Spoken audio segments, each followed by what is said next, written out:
Sous la coupole des Invalides, sanctuaire de nos gloires militaires, où reposent les Napoléons, les Turenne, les Foch et tant d'autres qui ont illustré notre histoire, une foule immense et recueillie défile devant la dépouille du général de Lattre de Tassigny. Digne par son action militaire de nos plus grands héros, il est tombé sur la brèche, sinon en combattant du moins comme un soldat, en sacrifiant jusqu'à ses dernières forces à la défense et à la gloire du pays. Homme de devoir et d'idéal, de Lattre de Tassigny saura se montrer tout particulièrement un chef, c'est-à-dire un entraîneur d'hommes, lorsque, s'élançant d'Afrique avec ses valeureux compagnons, il libéra d'un seul élan notre Provence, ouvrant ainsi la voie à la victoire finale.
Après la Provence et Marseille, une poursuite folle libère Lyon, Villefranche, Mâcon, Chalon-sur-Saône, Dijon, et à la suite d'une chevauchée infernale de plus de 700 km, la première armée née de l'union des troupes d'Afrique et de la résistance française se trouve devant Colmar.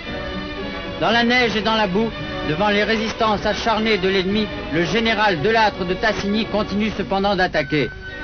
Surpris, l'ennemi cède, se ressaisit, tandis que la tempête s'aggrave.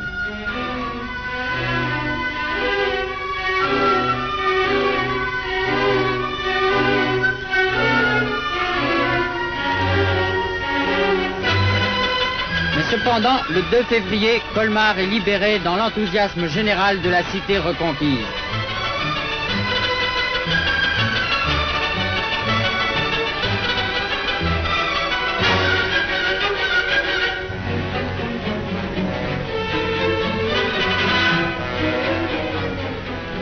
Quelques jours après, l'ennemi est bouté hors d'Alsace par nos troupes victorieuses.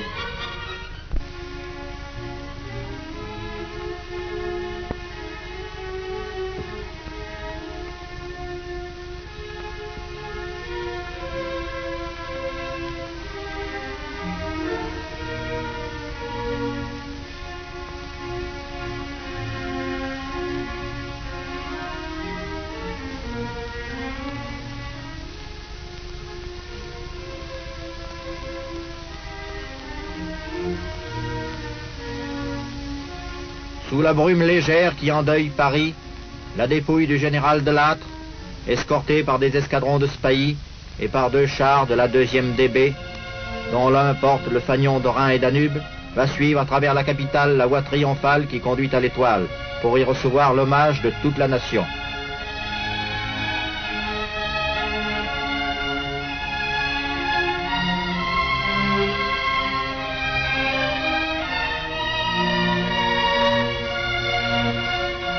Le corps du général est placé sur le canon automoteur Alsace, vétéran de la première armée qui fut l'un des premiers à entrer dans Strasbourg.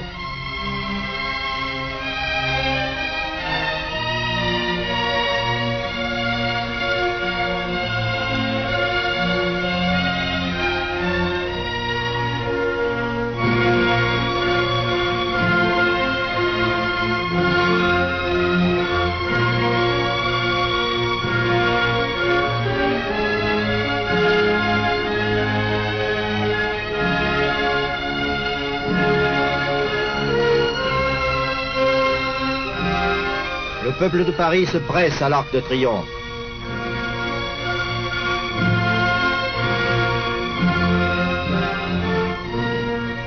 Les délégations d'anciens combattants défilent et les drapeaux alliés s'inclinent.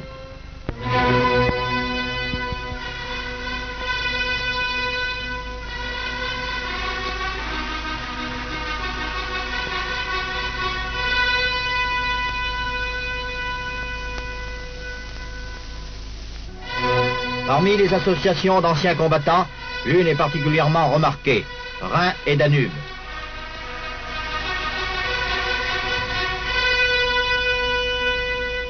En cette heure douloureuse, ces anciens évoquent peut-être la traversée de vive force du Rhin, où par une nuit épique de mai 44, leur général, installé dans son PC de Candel, ordonna brusquement cette tentative audacieuse et presque téméraire qui fit tomber par surprise Speer, Karlsruhe, Freudenstadt et toute la forêt noire.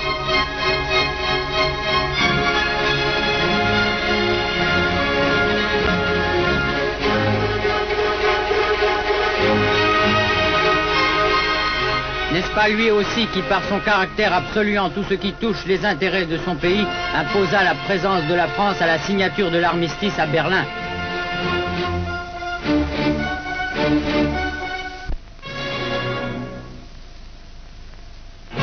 Après tant de services rendus, il était juste que lui fût décerné ce bâton de maréchal, l'un des plus grands honneurs que puisse recevoir un soldat, en témoignage de la gratitude de la nation. Et c'est en son nom que M. Vincent Auriol, président de la République, s'incline devant la douleur de la maréchale de Lattre de Tassigny. Cette reconnaissance de tout un peuple ne s'explique-t-elle pas par ce caractère rayonnant qui commandait l'action et qui donnait confiance? En Indochine, par exemple, sa seule présence galvanisait les énergies. Et ne fut-elle pas capable d'inspirer à tous la foi, la certitude et la sécurité?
À la lueur des torches, dans la nuit profonde, toujours escorté de sa garde d'honneur, le corps du maréchal est solennellement transféré de l'Arc de Triomphe à Notre-Dame de Paris.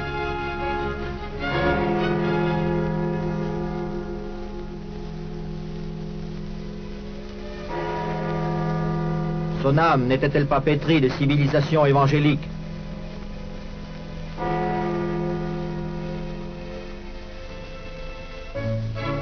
Malgré son caractère impatient et fougueux, chacun sentait en lui le citoyen passionnément attaché à la défense de la liberté et l'homme au cœur généreux, capable en toutes circonstances de la plus grande bonté.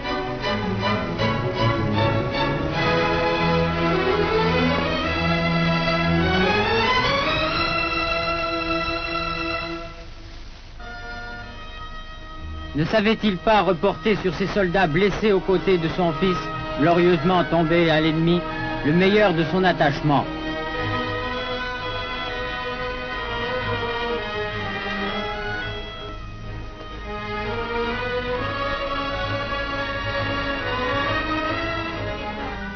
Son intérêt bienveillant savait s'étendre aussi à ses orphelins, fils de tués de la première armée, pour lesquels Rhin et Danube fonda la colonie de vacances au nom évocateur Bernard de Lattre.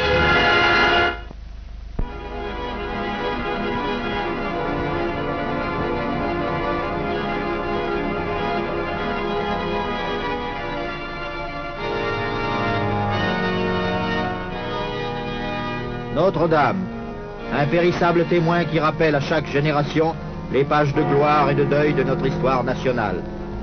Sous ses voûtes, le maréchal a reçu une suprême bénédiction, là où pour la première fois reposèrent les restes de Saint-Louis, roi de France, mort au camp de Ventunis, et depuis c'est là que la France chante ses victoires, où pleurent les plus valeureux de ses fils.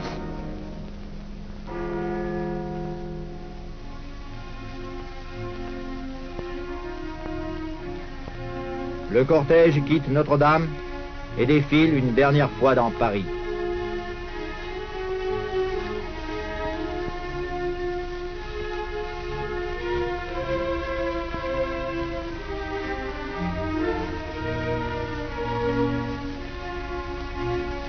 Une foule très dense s'échelonne tout le long du parcours qui conduit le corps à l'esplanade des Invalides.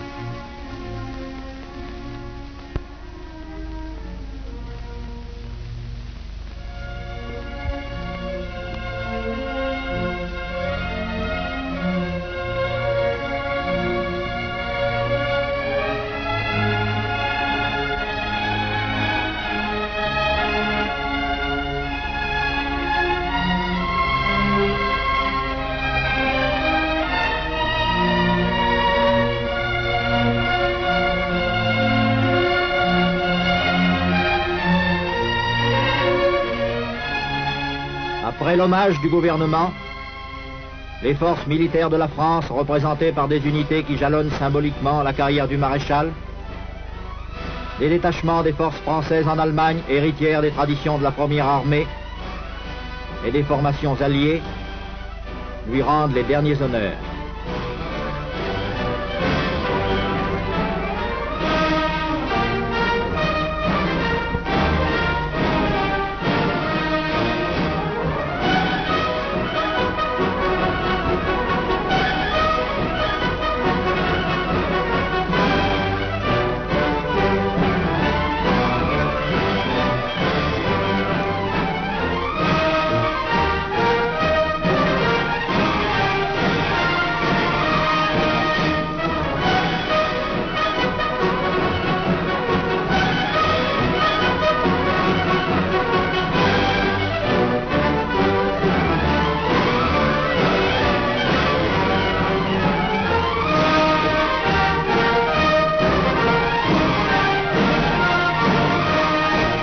Cette émouvante cérémonie s'achève pour rendre au silence du tombeau l'illustre disparu.